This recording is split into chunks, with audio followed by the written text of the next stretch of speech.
every role that I've had has built a little bit on the role before it, and is more, I see, not so much as a career ladder, but a walk around a mountain. Where you just continue to take new opportunities and grow, and eventually you sort of get to a point where you look back and you're like, oh wow, I didn't realize that I had arrived here, but I've built up all this experience along the way that gives me a holistic view of what it takes to run a business or run a P&L, or understand the important elements of how all the different pieces fit together in a business. Welcome to Chief Influencer. I'm your host, Anthony Schaap, co-founder of Social Driver. Washington is the center of influence in the US and arguably the world. We are featuring leaders who figured out how to break through in today's fragmented and noisy world. Social Driver teamed up with the Communications Board and the George Washington University College of Professional Studies to recognize these leaders as chief influencers and highlight how they inspire and influence others. I am thrilled to introduce today's guest, Emma O'Brien, who's the Senior Vice President of Strategy for Dow Jones, which is a global news and information company that provides content to consumers and organizations around the world. And Dow Jones is known for its prestigious brands, including the Wall Street Journal, Barron's, MarketWatch, and Financial News. Before we dive in, here are 3 things I think you should know about Emma. First, Emma leads Dow Jones' efforts for growth and innovation across the business. She oversees strategy, M&A, and R&D initiatives to ensure the company is a leading provider of news, information, and business intelligence. Emma also serves as a member of the executive leadership team and as chief of staff of Dow Jones. Number 2, throughout her career, Emma has worked at the intersection of editorial, technology, and business development, leveraging data-driven insights to shape compelling narratives, enhance operational efficiencies, and drive growth on an enterprise level. Before joining Dow Jones, Emma was global head of product strategy for Bloomberg News, with a focus on the terminal audience, where she played a leading role in developing strategy and overseeing business priorities for newsroom technology, breaking news and markets, and the newsroom of the future. And lastly, Emma received her MBA from the George Washington University, which is our incredible chief influencer partner. So I'll make sure to ask her about that. Emma, you have been called many things, from a TV booker and producer, third-generation newser, chief of staff, product strategist, and future of media expert. All these things we want to talk about today. Well, now we are thrilled to call you something else, which is a chief influencer. Welcome. Thank you so much for having me. I'm happy to be here. Well, Emma, you are an expert in so many things that I am interested in asking you about today. But just to start and level set, because some people may not be super familiar with Dow Jones. As I said before, Dow Jones is known for prestigious brands like the Wall Street Journal, Barron's, MarketWatch, and Financial News. Dow Jones also created the Dow Jones Industrial Average, one of the most watched stock indexes in the world. But for folks who may not be very familiar with the company itself, what should we know about Dow Jones? Sure, yeah. So we don't actually own the index anymore, which actually surprises a lot of people who are not as familiar with our portfolio of brands. But everything that we do at Dow Jones, from B2B side all the way to the B2C side, has a grounding in news and information, and is really an attempt to provide transparency in times of volatility. So we have, leading consumer brands, like you said, the Wall Street Journal, Barron's, MarketWatch, IBD. But then on the business intelligence side of the house, we have an entire energy vertical, and risk and compliance, and a research arm. And all of those elements help to provide really a business solution based in a grounding of information and news. I would love to talk a little bit about the difference between sort of news and business intelligence, because, not that long ago, countries had diplomats in other countries to just, pick up physical newspapers that were only distributed there and read articles that were, available to anybody there. And then, cable back home, what's in the local newspaper? Well, now, of course, we can all get news instantly online, and we have social media, but business intelligence is probably more important than ever. So can you talk a little bit about the importance of business intelligence, what that means for your organizations and for your clients? Yeah, absolutely. So you have your day-to-day news junkies who are going to subscribe to everything from the Wall Street Journal, New York Times, any other consumer products that are out there that you know they need to know the information. They want to know the information, and they're just going to be your entry level consumer. But then you have a whole second group of people, mostly professionals who don't necessarily want to read the news, but they have to read the news because it will allow them to understand why something is happening in the world, or why is something relevant to the job that they do every day, or the work that they need to accomplish, and that's a solution. And so when we're packaging our information for a business, for more of the business solution side and the business intelligence, it's really an ability to take the grounding of news and information and say, how does this solve a problem for a particular business? How does this help people understand what's happening in the world? How professionals understand what's happening in the world and why that is relevant to their jobs, their careers, their financial portfolios. And so we do that by selling directly to businesses, but then also understanding that the professional audiences really need a certain type of information that is, maybe a bit more sophisticated or written in such a way that the audience is getting solutions, or walking away with an idea of how to do their job, not so much what they need to do every day. I see. And in the general media landscape, I mean, is this a growing area that folks should be paying attention to? I think so. I mean, I think when you think about the distribution systems for news, information, you've got your cable news, you've got your platforms, you've got your social media, and then of course you've got your home pages. But people want to know why something is relevant, and they want to understand why a particular news event, what kind of impact that'll have on their professional career or on their industry. And the easier we make it for the end user to understand the why, the more important and the more value that they can put into that information. And so when we think about the what of news is commoditized. Everyone knows that something just happened. You look up on CNN or any of the TV channels, and you understand, okay, there's a thing happening right now, and this is, I need to know. Why? Because maybe someone will be talking about it at the water cooler, or someone will be texting about, oh, that's so crazy. But then to understand the depth of why this is relevant, what kind of impact will that have on, if you work in government, what kind of impact will that have on my job? What kind of impact will that have, if you work for the State Department, something happening overseas, you want to understand how to provide better insights to maybe, your leaders. The why becomes even more important. Mhm. I think that's so important that the way you said that the what is commoditized, because you're right. I mean, it's so easy to find, and even for publications you may not pay for, you can probably see the headline, of And like that the headline will be on X, or the headline will be yeah, on your Instagram or your TikTok. And, again, it's the takeaways, it's the ability to explain and contextualize why this is relevant to you, and the understanding of, why you, the end user, should be paying attention to it. It's not just that the thing happened, but it's the value is really in the explanation, and the added value that you bring.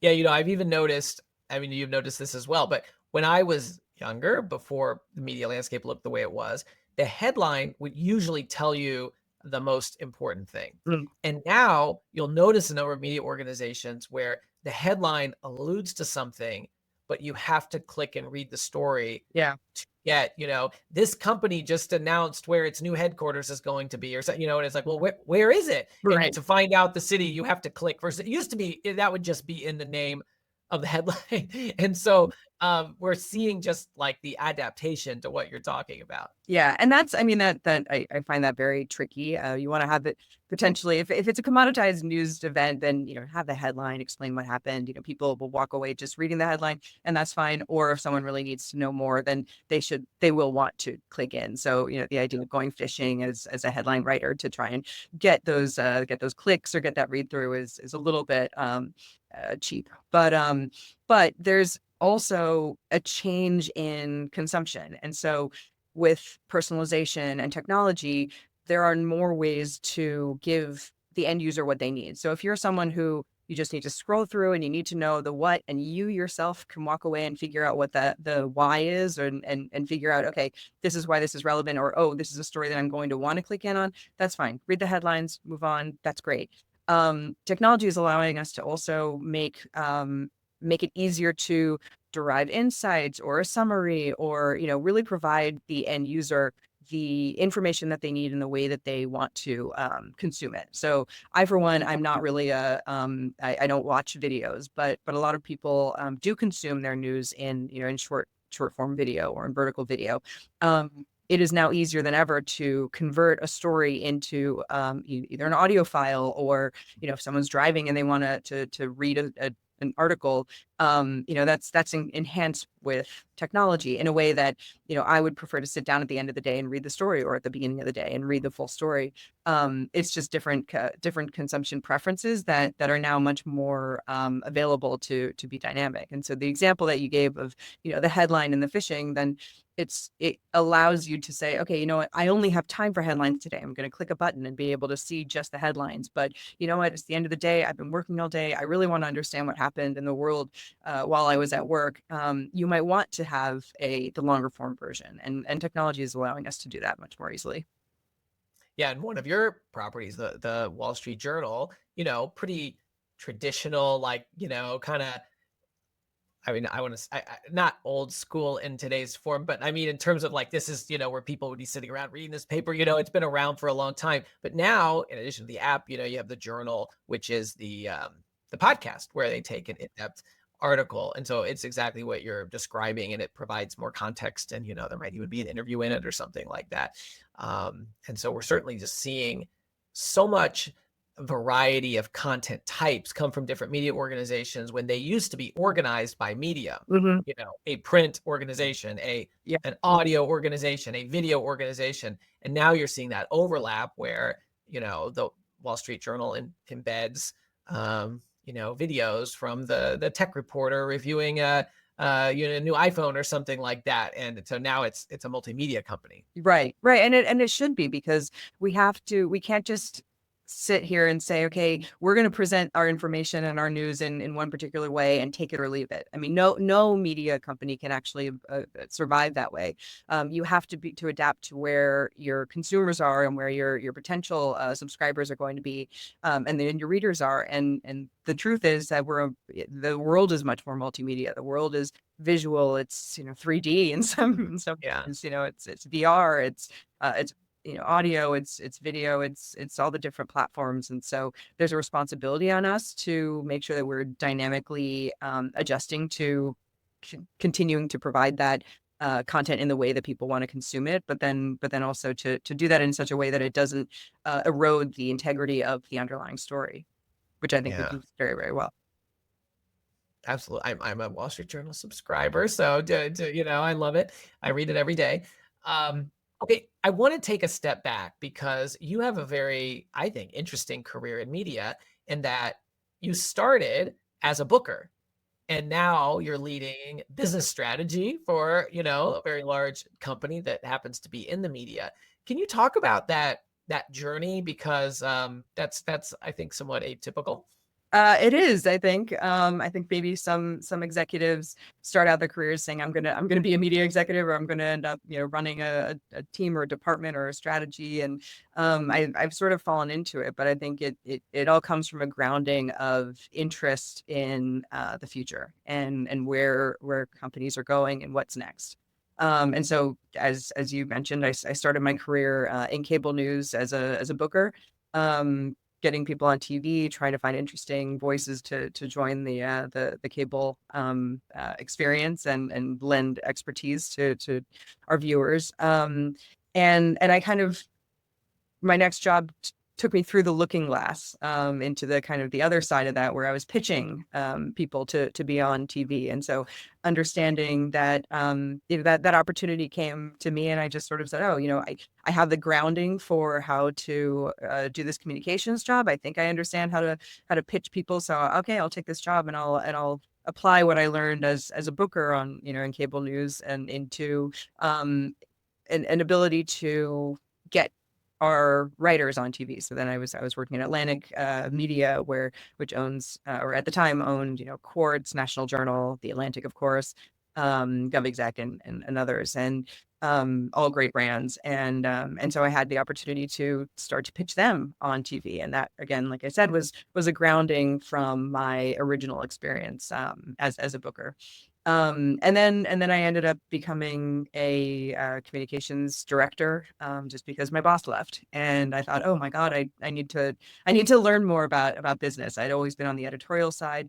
Like you said, I'm I'm a third generation journalist, so I grew up on the news side, and sitting at that table, understanding that, suddenly seeing that there's an entire ecosystem outside the newsroom that existed to support the business, and to try and make journalism profitable was just an eye-opening experience for me. And this is where GW comes in. So I decided to go back to business school at nights, and did my MBA at GW, because I knew I needed to get up to speed. And I knew I needed to learn a lot more about all the different pieces that fit together.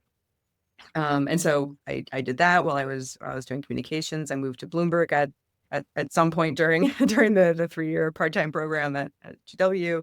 And that was really, really interesting as well, because then I became chief of staff to a newsroom executive, and got a front row seat to all sorts of things like organizational behavior, and managing everything from org change and org design to compensation conversations, to the strategy for the different departments that reported into him, and really understanding, okay, how are we positioning ourselves at Bloomberg for the future, and news gathering.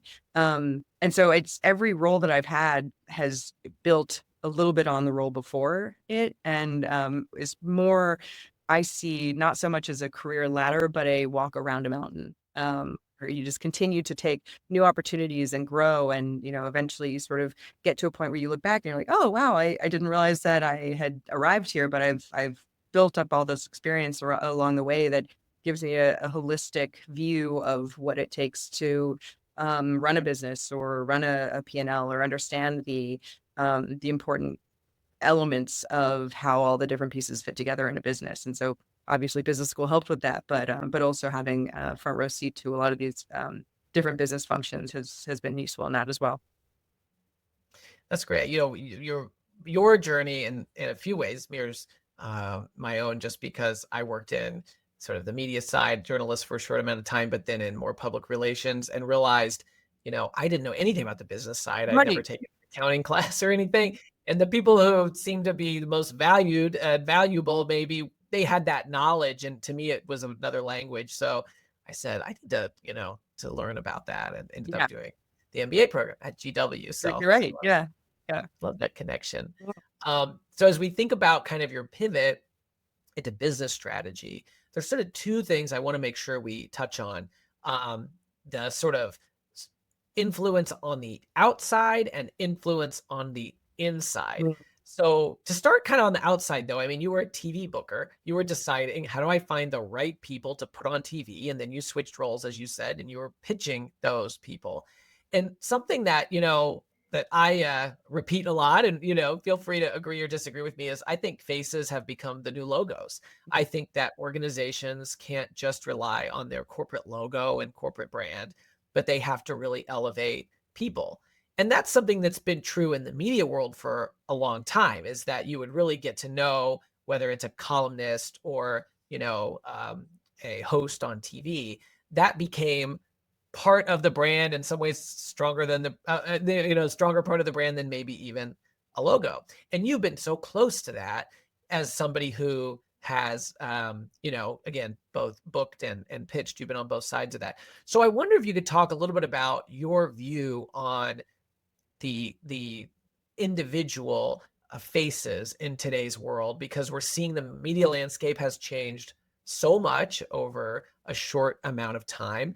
And I think folks are wondering, where's that going? But also, if I do want to embrace that, what's the most important thing about it? So what's your take on that? Do you think faces are the new logos? Yeah.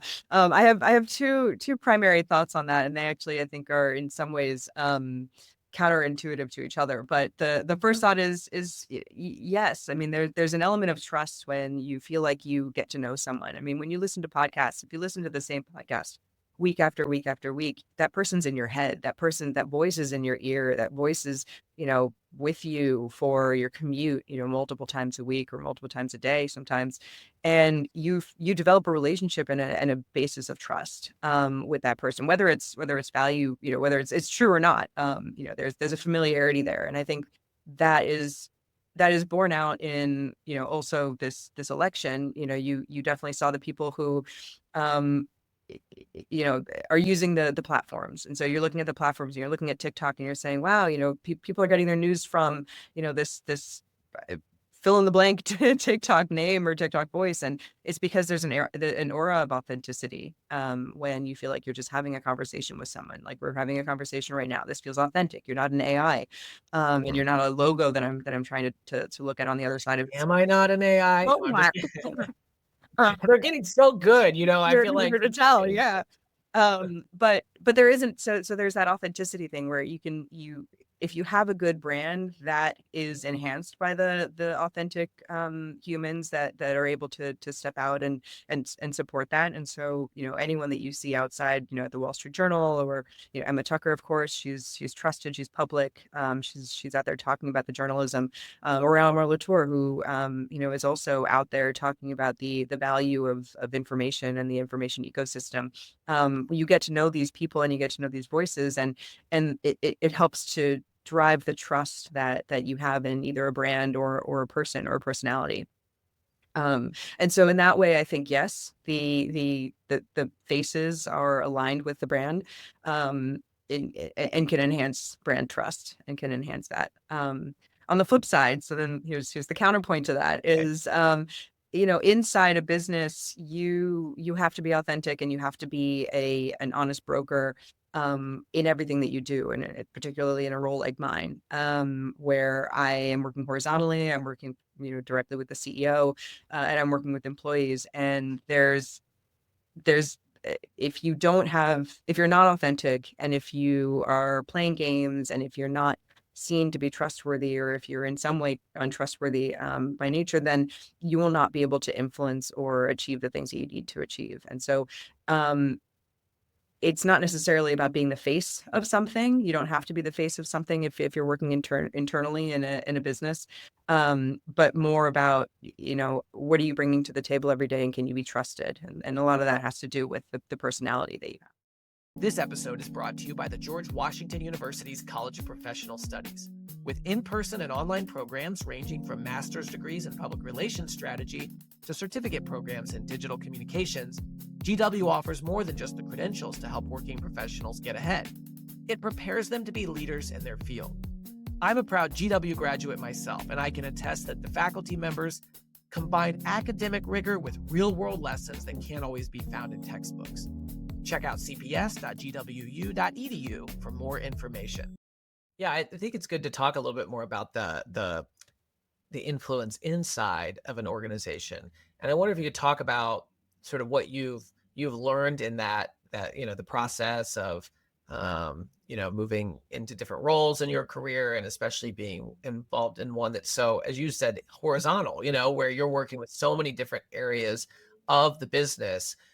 We've heard from some of the other folks that we've interviewed, building that influence inside is often so much more important than building, a big brand, or, seeing yourself as an influential person to people on the outside, even though often that's where folks' minds go, right? It's like, oh, I want PR and I want people to know who I am.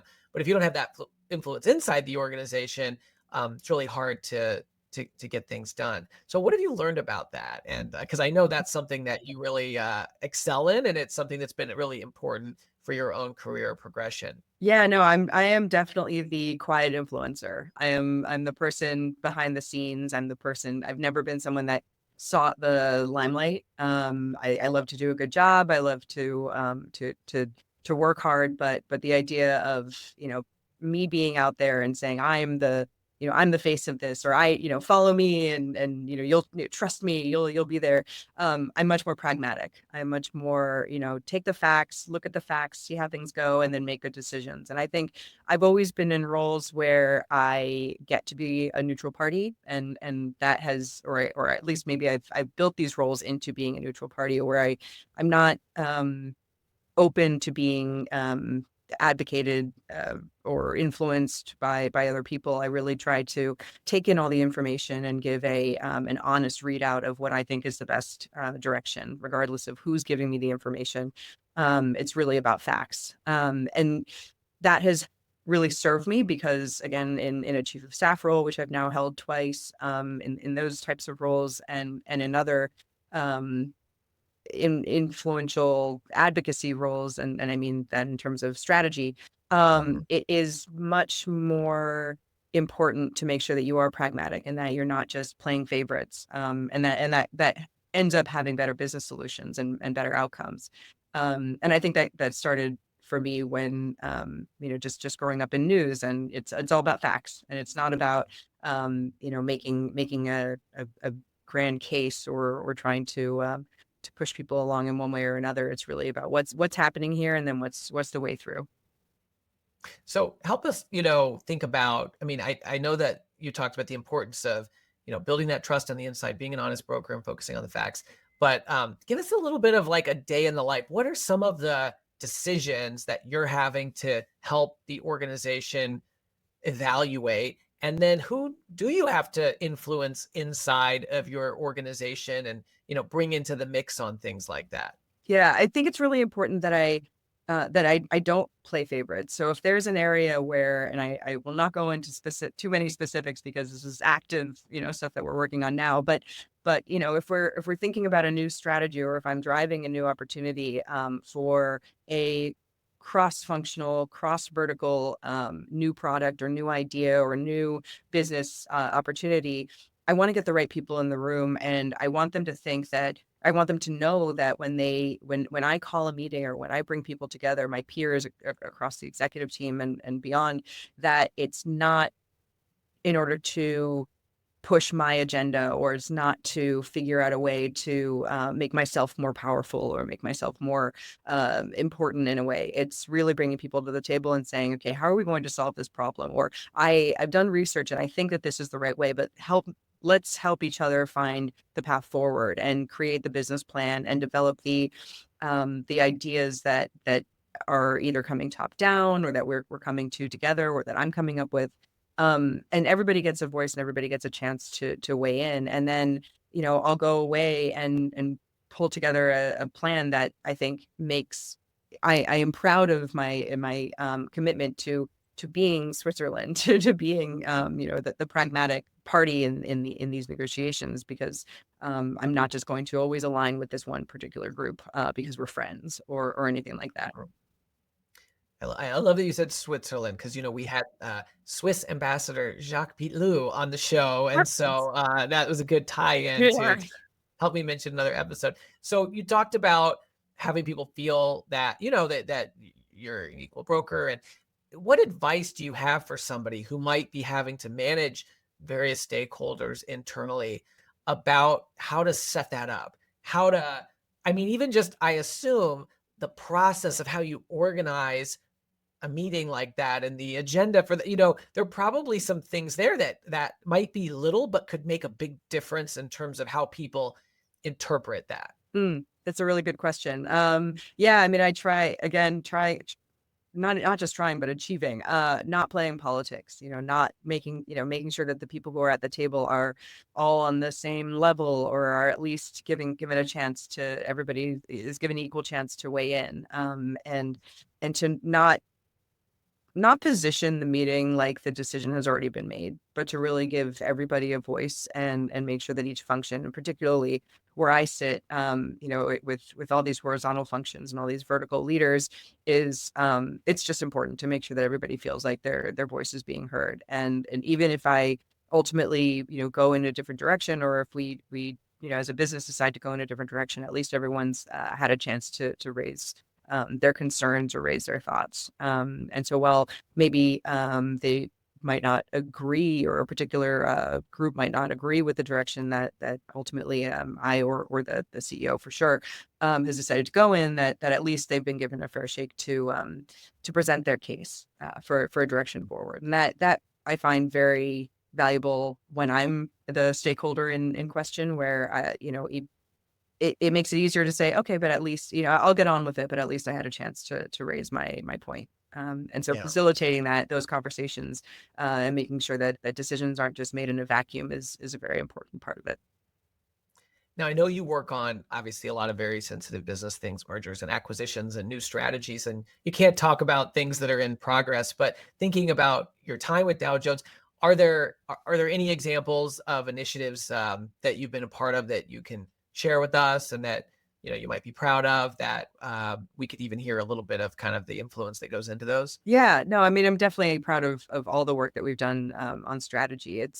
Um, if you think about Dow Jones, we are a portfolio of brands, but we're also, part of why I joined was because Almar Latour, the CEO, his vision was to move from just a portfolio of companies to a really um, holistic ecosystem where the whole is greater than the sum of its parts. And I could instantly see how all of the different pieces can fit together to enhance the overall value, and not just brand value, but actual value of the company. And so part of that strategy was not just thinking about the brand strategy, but also how do each of the portfolio elements fit into a vertical. And so we've got business news over here, which is of course the Wall Street Journal. We've got wealth and investing as our second vertical, which is IBD, uh, Barron's, Market Watch, financial news, and so on. And then we have an energy vertical where we have Opus and CMA, two companies we acquired 3 years ago.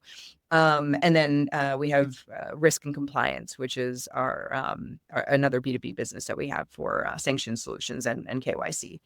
And when we think about each of those verticals in terms of the customer, and each of the verticals in terms of what the end user needs in terms of an information ecosystem to solve the problems of their employees, or to solve their businesses problems, it allows us to it really creates a roadmap for what types of acquisitions we want. We want to go deeper and we want to go broader.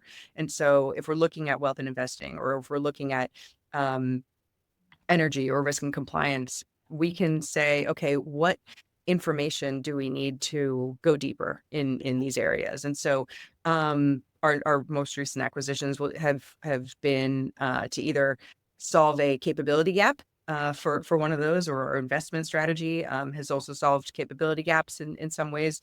But then it's also been a way to add more expertise. So our most recent acquisition, World ECR, was in benefit to our risk and compliance vertical. They are a B2B news business for sanctions compliance and information. And that was a new element that we were able to draw into our risk and compliance vertical in order to continue to facilitate information for that end user. And so it created that roadmap that our investment strategy creates is really valuable. I want to ask you a question that kind of brings together what you're talking about with the roadmap and the way that you're thinking about the business, with sort of the transformation of the media landscape and consumer behaviors. So when I think about the products that you all have, I would say it's a more senior, experienced audience. People who are focused on the business news world and finances and wealth and risk and all these things, right? We're not targeting 16-year-olds to sell them shoes or anything. And at the same time, when we look at the fast changing media landscape and the behaviors of all consumers changing, but particularly younger consumers, we've all seen the stats that, they get their news from TikTok, and, that these platforms and video content. I'm wondering how you balance the need to focus on your current audience and where they are, with where your future audience is coming from. And, you can't necessarily, you kind of have to get into these things earlier. You can't wait till the last minute, right? You have to start to flex the muscles, I would assume, and figure out how do I create this type of content. And how do you bridge that gap? How do you think about where your focus should be today, but also how to adapt to, because the 16-year-olds buying shoes today are going to be the investors and of tomorrow that might be subscribing to the Wall Street Journal. So anyway, does that make sense? I'd love to just kind of hear your thoughts on that. Yeah, no, I mean, it's one of those situations where we have to do both. We cannot alienate our existing very strong subscriber base that love what we do and love the way we do it every day. And we're lucky that we do have that really strong base of core supporters and core subscribers. But you're absolutely right. I mean, there's an upward funnel of the entire world that we would love to be readers and subscribers. And so part of that is the personalization and the distribution of content and news and information. And so it's the idea of translating the information that we have or the news that we have into the way that people want to consume it. And so it kind of gets back to what we were talking about earlier about the personalities. How are we showing up on these platforms with personalities that can help explain what's happening in the news and develop a brand acknowledgement and recognition on those platforms that allows people to feel who may not really feel like Wall Street or the Wall Street Journal is applicable to them. It's a almost literal translation of a piece of news or some coverage area that is then spoken by a person or packaged in a way that is consumable on these platforms. So you have to do that, and then again with the different personalization opportunities even within the app is how do you make sure that, and you have to make sure that, if you prefer to get your information, through your ears, or if you're commuting back and forth and you want to know, what's the lead story, that we have the ability to provide that in that way. Yeah, I think it's so interesting. You said you have to do both, and that means there's a lot you have to do, Mhm. and I think that's a real challenge because in business strategy, of course, they always say the real question is like what not to do. That's how you figure out what your Totally. strategy is, all this stuff to avoid.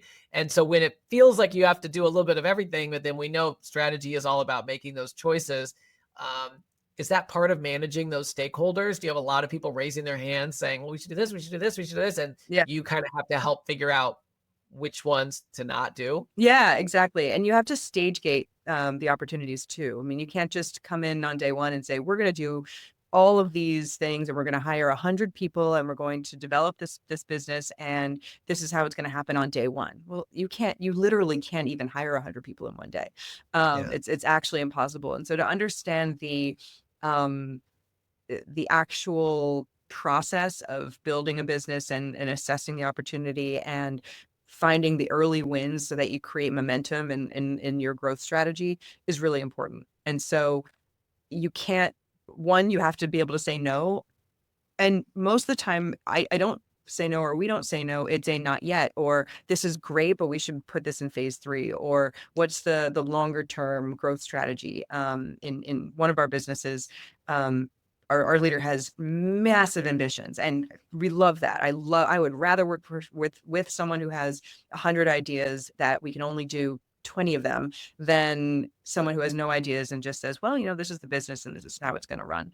And so figuring out the way to stage that opportunity and stage that growth is actually way more valuable than just saying no. Mm, Because I am a firm believer of let's get to a yes. Let's figure out a way to do these things, even if it's not today, even if it's not now. yeah.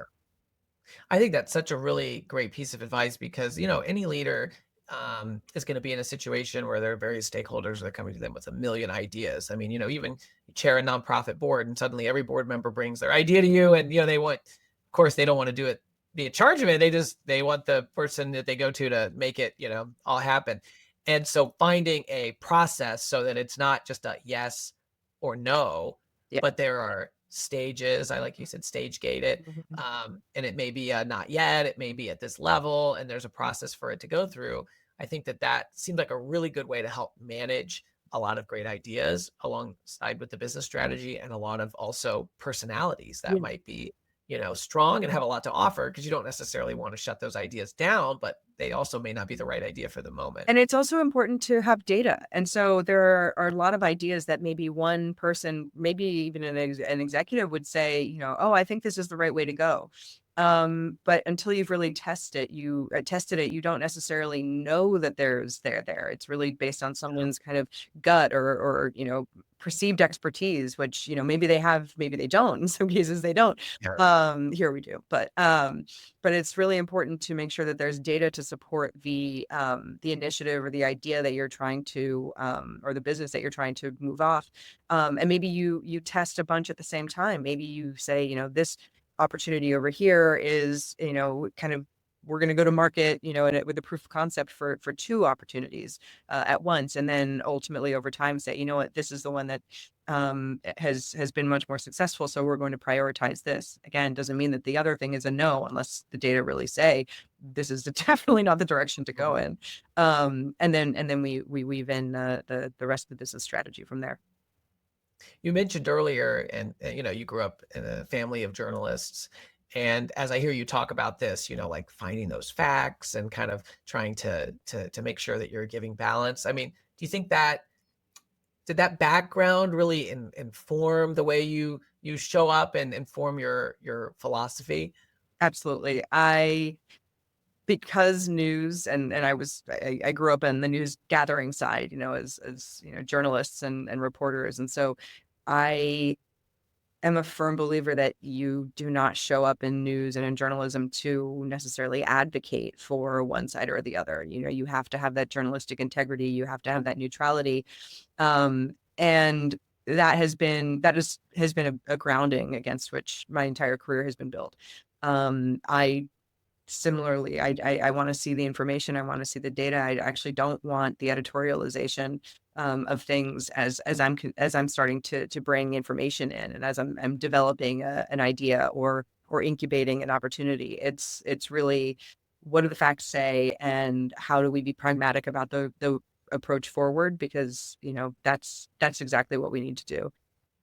It seems like if you're the one in the room who doesn't have an agenda, it puts you in a stronger position to be trusted by everyone. Yeah, I think that has served me this far. If I'm not the one that's trying to convince, the group of something. I mean, sometimes I do have to do that, and that's where the influence comes in, the quiet influence comes in. But if I'm the one that's taking in all the information, then I can be that neutral party where I'm not being the advocate. I can just Or say, what, I've done the test, I've run the research, we've figured out that this is the right way forward. And again, I would love for everything to be yes, but I'm also happy to say no when the time comes. And so being that neutral observer and that person in the middle has been really interesting for me.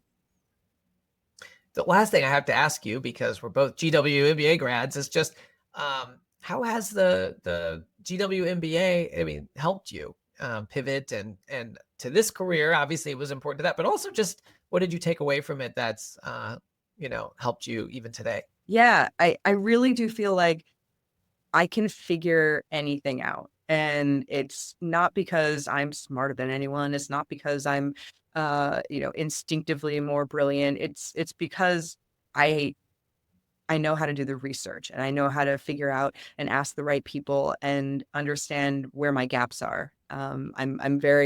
I will be vocal about what I'm good at, but I'm also equally vocal about the things that I'm maybe not as good at, or the areas where I don't know something. And getting my MBA and particularly the GW experience, it gave me the grounding for understanding that I can figure out anything. And even if I don't have all the technical expertise of a career in finance, maybe, or a career in another function, data analysis, I at least know I can pull out that book that I had to read for class, or I can build on something. I can figure out enough of anything, and that, I think, has been a really helpful tool for me as I've moved on in my career to different parts of business that maybe I didn't have direct experience before, but now I know how to get smart quick, and that's been really great.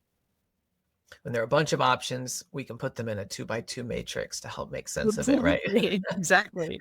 The key things. Yeah. Well, I am so happy that we had a chance to connect today, Emma, and feature you as a chief influencer. I think for me, one of the key takeaways from our conversation is just the really importance of influence inside. And in your case, you talked about that you're a quiet influencer.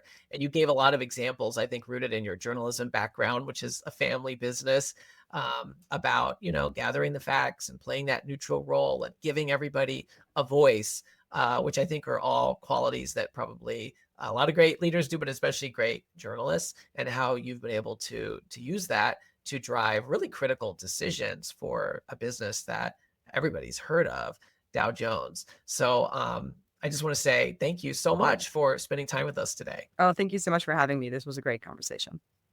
Chief Influencer is a production of Social Driver. We help clients transform complexity into clarity with people-centered strategies. Whether you're looking to elevate the influence of your brand or your leaders, check out socialdriver.com to learn more. For show notes or to nominate a guest, visit us at chiefinfluencer.org or follow Chief Influencer on LinkedIn.